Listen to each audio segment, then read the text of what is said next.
Don in London. Hello, it's March 5th, 2013. My video is all about recovery from addiction to substances and behaviour.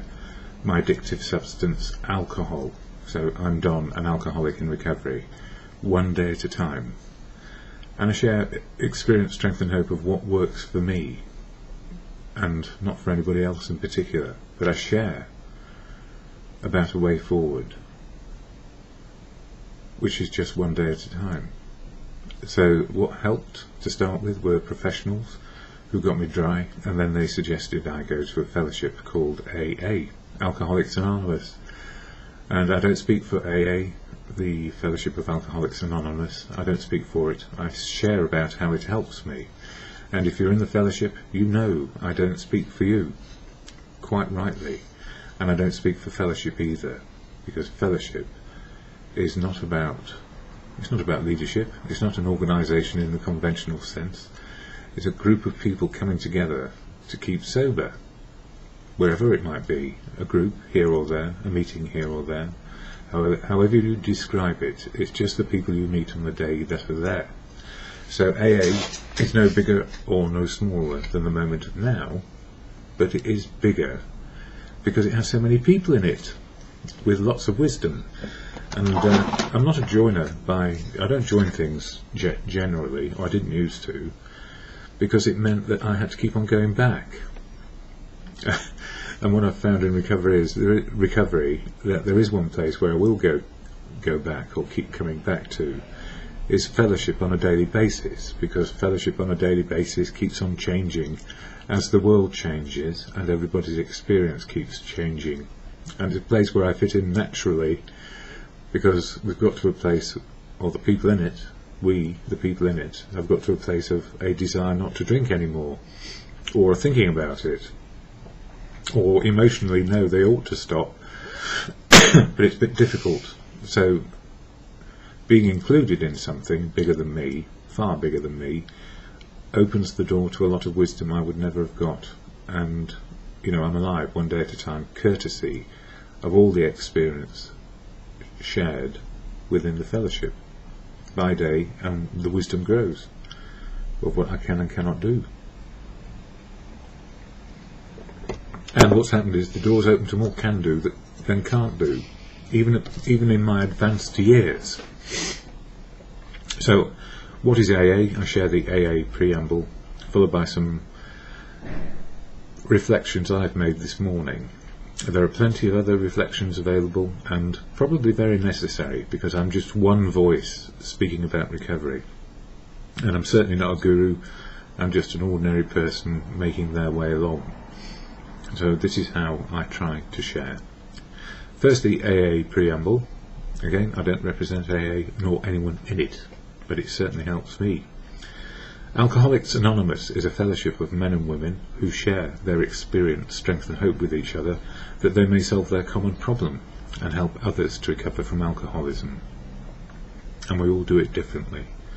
The only requirement for membership is a desire to stop drinking. So you're welcome. Anyone's welcome. There are no dues or fees for AA membership. We are self-supporting through our own contributions. AA is not allied with any sect, denomination, politics, organisation or institution, does not wish to engage in any controversy, neither endorses nor opposes any causes. At the same time, you can be allied to whatever you like.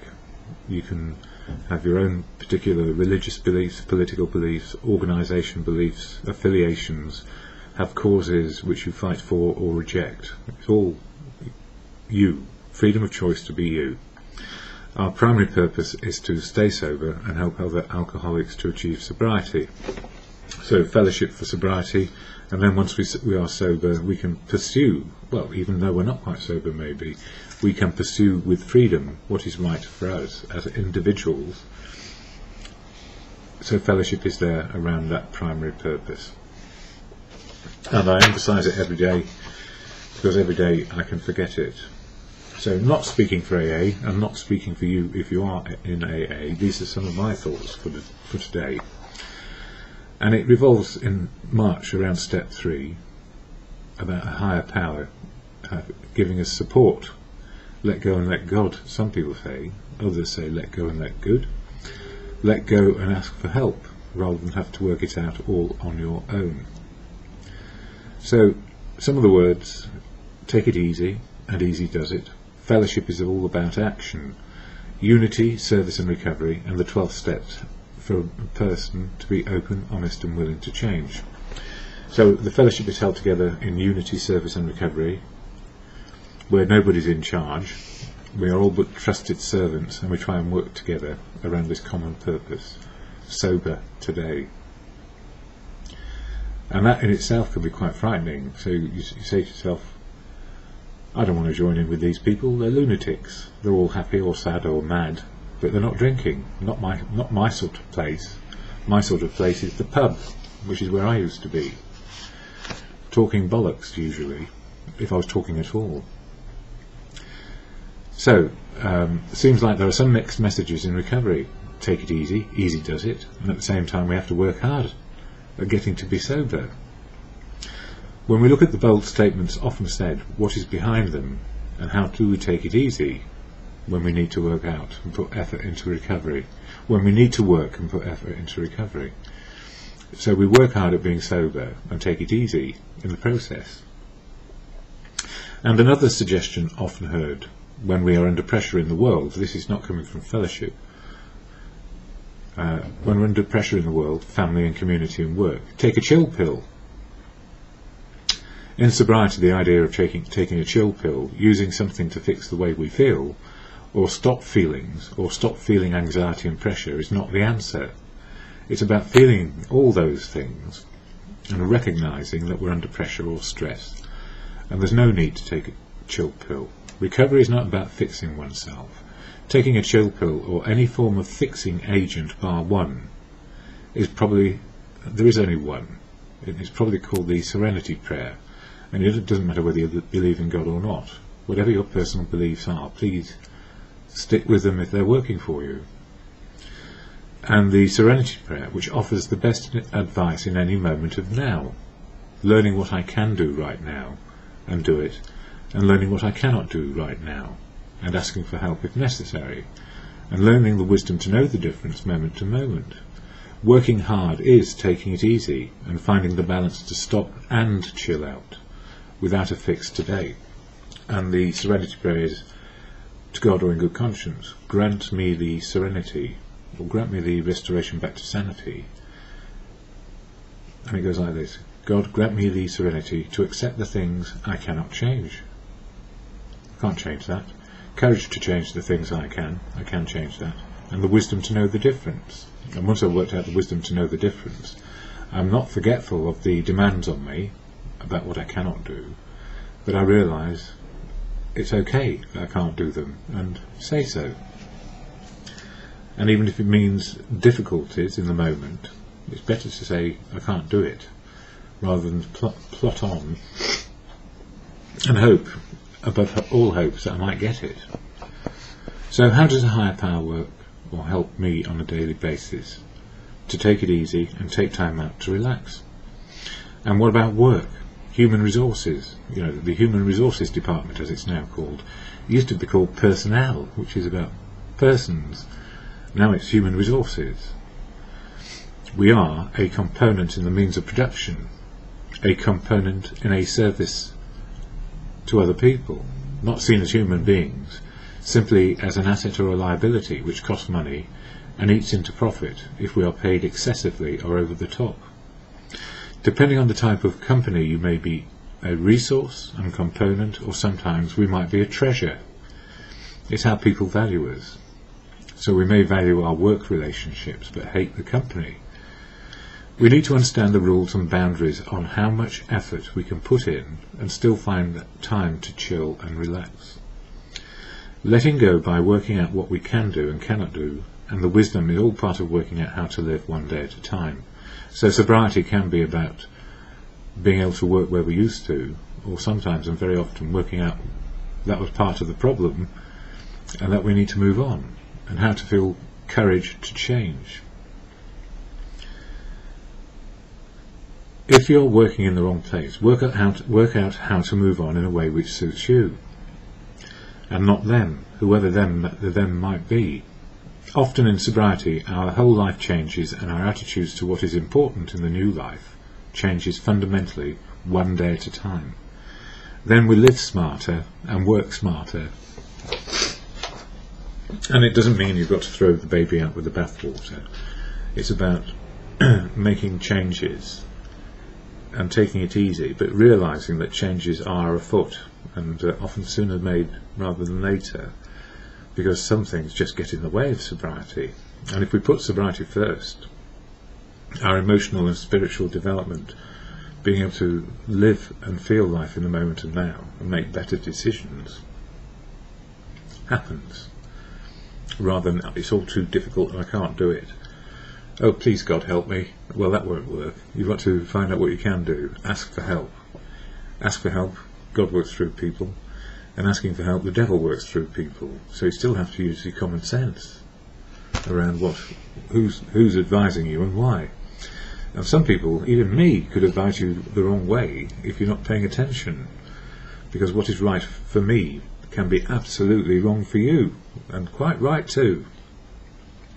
So I want you to be yourself. I desire that people can be themselves and share openly about how life is working. And the only place I've found it so far on a long-term basis is the fellowship of AA.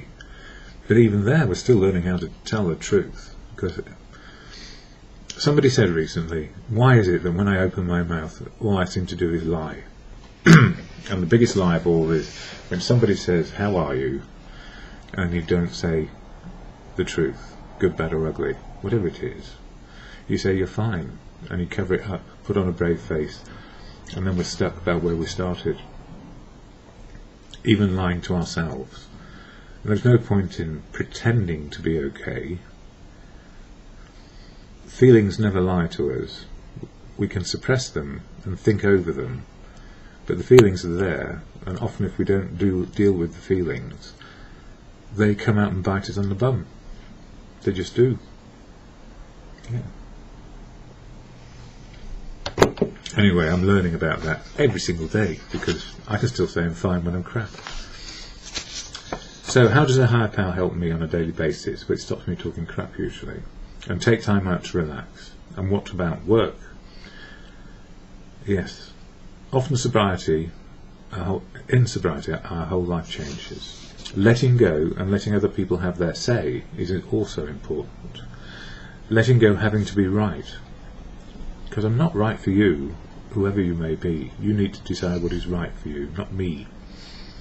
Even when you are right, and allowing other people to share their point of view, and the key word there is allowing other people. We think we're in control, but we're not. Actually, just letting go and let people talk. To share their point of view is essential to finding equality, balance and equality in relationships, and improving the quality of all those relationships that we have. Sometimes we find that other people having their say and sharing their point of view gives us a new perspective and a new outlook. We don't have to be in charge. We don't have to control everything. We find we don't have to be in charge. It's not us ruling the world. And we don't have to control everything. In fact, no control is better than control, working it out together. We find an emotional and spiritual understanding of what we want to do and what we do not want to do, don't want to do, and learning the wisdom to know the difference. I do mention Gandhi a lot, and his suggestion is paraphrased as, an emphatic no is better than a half-hearted yes. So when somebody says, how do you feel about doing that? And you say back, an emphatic no is better than a half-hearted yes. And they say, what do you mean by that? Well, the answer is, no, I don't feel like it. And if you have the right to choose, which we normally do, saying that we're fearful of not being liked or loved, which stops us from saying no. I saw a senior executive one day in his office, where we all are, a one-year project. People would die for it. And the director said to Bob, who was one down from God, Bob, how do you feel about doing that? And he turned around and said, well, quite frankly, I don't feel like it. And I was gobsmacked. I'd never heard a senior executive turn down what was a very lucrative and big deal just because he didn't feel like it. Now you might say, well, he could afford to say that, couldn't he? No, it was going to transform his career and put him out of a job. But he said, I don't feel like it, because he was right. He didn't want to disrupt his whole family life for a whole year for the sake of a few pennies. So an emphatic no can be better than a half-hearted yes. Saying no when you don't feel like doing something improves our choices and the types of activity we will end up doing. And sometimes people will pester us to say yes to things which are just not right for us. If something feels wrong, we can say with confidence in recovery, we can say so with confidence. So in recovery, we keep on learning to say no to the wrong things and saying yes to what seems to be like the right thing. And often we will have the prerogative to change our minds and say so, again with confidence in the moment and just saying just for today. So we can change our minds and say, well, actually I got that wrong and I need to get back on track, and I feel that this is the best way forward. Doesn't mean that everybody's going to agree with you. Far better to follow your principles and not get caught up in something which will not work for you. I don't know what's going to work for you, so you need to make your own choices. Easy does it, and taking it easy are part of being flexible. Rather than saying to ourselves that we must do and should do, we stop putting the burden on ourselves that we will be successful once we have completed a particular objective. Success is the journey and not the destination. We may feel that we will be rewarded when we get there, or get to the destination in many endeavours and feel flat and wonder why when we get there it feels flat. The jamboree at the end of the task, or the success party, or going down the pub for a celebration as a team, or a team day out, to Disneyland or Butlins, as we say in this country. The jamboree at the end can be a bit hollow, especially if you go to Butlins, and the journey is forgotten and the destination unimportant. In the big, it might be a great objective for the month, but in the big picture of life, what's it doing to us? So it can feel a bit hollow.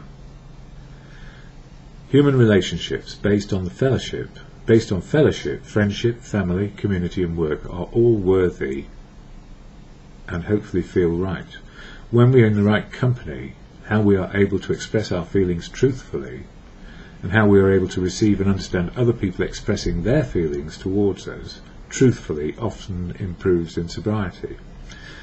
But it's a bit haphazard and a bit scratchy and very, very uncomfortable to share the good, bad and ugly unless you get practiced at it. We get to understand those who live in common understanding and on common ground and share the same values about life as we do today. And even if we don't know quite what our values are right now, the fellowship suggests we start with open, honest, willing to change and having courage to change.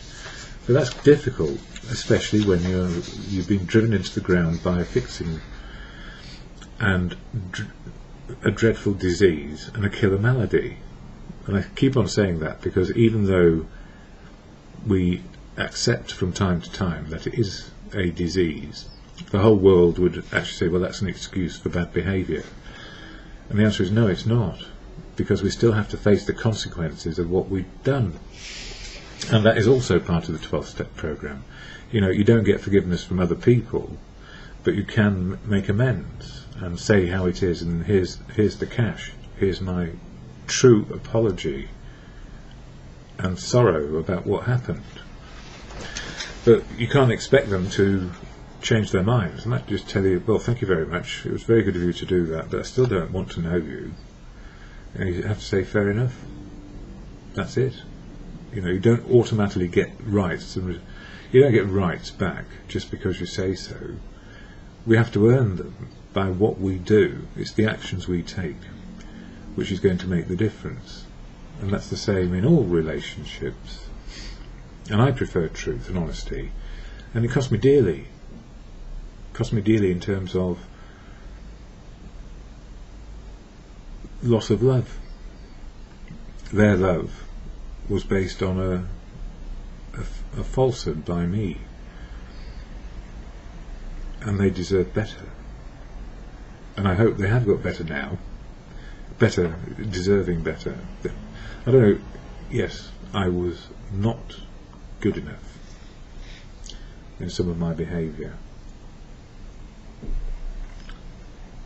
and I paid the consequences, which was acceptance of a different way forward in recovery without some people in it. So yes, we get to share same values with people with the same outlook, hopefully. The devil in the detail. Everyone is on their emotional and spiritual journey, whether you like it or not. Emotional, learning how to so your feelings fit with what is going on right now, and the spiritual journey is always in the moment of now. And as one Archbishop said, when asked what is spiritual, he said it's the ability to cope with what is going on right now, and with the assistance of whatever higher power you come to understand, which works through people, as does the devil. So everyone is on their emotional and spiritual journey, coping with life as best they can. As you develop your own personal values about life and what is important to you, many people have no concept other than what's in it for me. And of course we also need to continue to understand how we fit in the world. And this emotional and spiritual journey of discovery and finding out what is useful and the endeavours we would choose means we are not looking for instant success, and we are quite flexible in our own steps today. So it's not going to happen overnight. Often we will be pragmatic, taking on difficult and erroneous or horrible tasks, taking on work we do not like to keep a roof over our head, and still with a focus on what really matters. What really matters is your relationships with other people in the world today. I hope that's what matters to you. How am I feeling this morning? Well, my sleeping patterns are disturbed, which means physically quite tired and not quite myself. Some basic checks in place which I need to do with regard to blood sugars and insulin. One of the great gifts of recovery a few years in, and completely sober and completely healthy, was to get the onset of type 1 diabetes following a minor operation. But I wouldn't have got it if I kept on drinking. I'd be dead. That's a fact. You know, when the priest comes, I'm not a Roman Catholic, and it was one of those stupid conversations in the middle of the night. The man comes with his Bible and his scarf, or his vestments, and says, "Hello, Donald, how are you?" And I said, "Are you a priest, and why are you wearing that? You look very serious." He said, "Well, I'm here for the last rites, because you're down as a Catholic." And I said, "Well, you can fuck off. I'm not a Catholic." And he said to me, he said, "Don't be so fussy." And he was part of the hospital and the chapel there, and they had multi-denominations. Somehow he befriended me. He didn't convert me to being a Roman Catholic, because I still don't know much about God, other than I'm not it, and nor are you. But we can all have our opinions about the higher power. I'm glad he was there, and I'm glad he got me a pizza a couple of weeks later. And in the Easter service, when they were doing the wine and the wafers, he nudged the altar boy as I came up to get me wafer, because I just joined in, and he nudged the altar boy and said, "Don't give him any wine." And it made me laugh. Yeah. Those were strange days. It's over a decade ago now.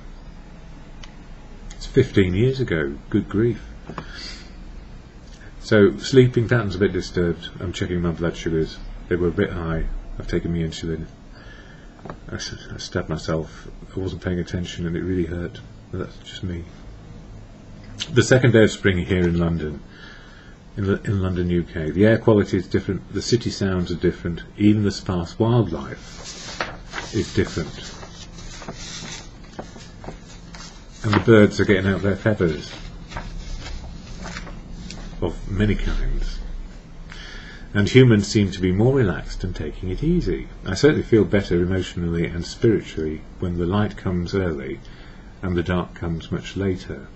Actually, I heard something said in a program or a soap yesterday to an old geezer. He said just the helper or the care worker said to the older guy, "You're still 19 and yet you're in the body of an old man." And I haven't heard that said except me saying it, so I'm missing out somewhere. Obviously I got it from somewhere. Anyway, it was on the soap, and I thought, oh, that's something I often say, because I'm 56 and yet my eyes see the world.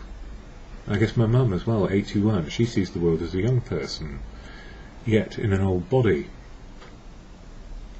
Part of the spiritual journey. Still got the outlook, things just don't work quite the way they used to. And that makes me laugh, because it's acceptance of life changing. So, I do feel better emotionally and spiritually when the light comes early and the dark comes much later. Some messages from friends with a desire to tap into my old life experiences. I don't mind so much, even though there is no essence of asking how I am, how am I doing, before they start asking. So they're very focused, which is a good thing. And I still consider them friends. And other friends who just ask how am I doing and call for a chat. Oddly, my best friend asked me the other day what they could do for me and why I never ask for any help from them. And they forget they are doing just what best friends do. They are there with unconditional love any day, at any time. They have the time for me. And finally, and surprisingly, or not so surprised, having written the words about my best friend, they just called. And I relate what I've just written, which makes them laugh. And now I feel even better, more in tune with myself, and feel right-sized on the journey today. And the other part of this is we have friends who are not so well, and we share what we can do to help with the way they are living in the most difficult of all circumstances when life is short. And also people have just recently perished, and what we could do to help. The beauty of fellowship, even when there are grave outcomes on a short horizon, there is no need to fix on this emotional and spiritual journey. Acceptance is key, and keeping the quality of emotional and spiritual experiences always helps by clarity, not claret, clarity in the moment of now. So,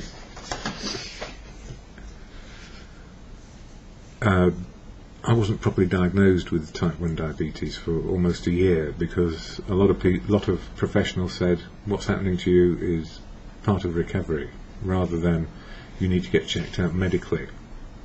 And these were medical people as well, saying it's all in your head. So a year of suffering from malnutrition and horrible times. One thing happened as I started to perish was that my outlook changed towards life, and it got more in the moment because I could feel it going. And I guess that's how everybody feels it, if they are truthful, that the ebb and flow is happening. Anyway, I got diagnosed and I'm still here, so I've got great gratitude for that. I was not too grateful for those who had said it's just your psychological stuff going on. There's nothing wrong with you. You're just wondering if there is. You want to fix yourself. Sometimes better to get more medical advice and keep on plugging away, because we might be really physically ill. I was, and I was being told it was all in my head. So the serenity prayer around can do and cannot do today. Can do, look after myself. Cannot do, cannot always get it right. Do you want to be right or happy? The answer is listen and ask for help, and listen to the world and what they are asking you for as well. and not being resentful about it. If you're in the wrong place doing the wrong thing, work a way out. Can do, can't do. So the serenity prayer to the God of your understanding, or simply good conscience, or learning to trust truth, love and wisdom in the moment of now. So the serenity prayer: God, grant me the serenity to accept the things I cannot change, courage to change the things I can, and the wisdom to know the difference. In the moment, minute, hour, and just for today.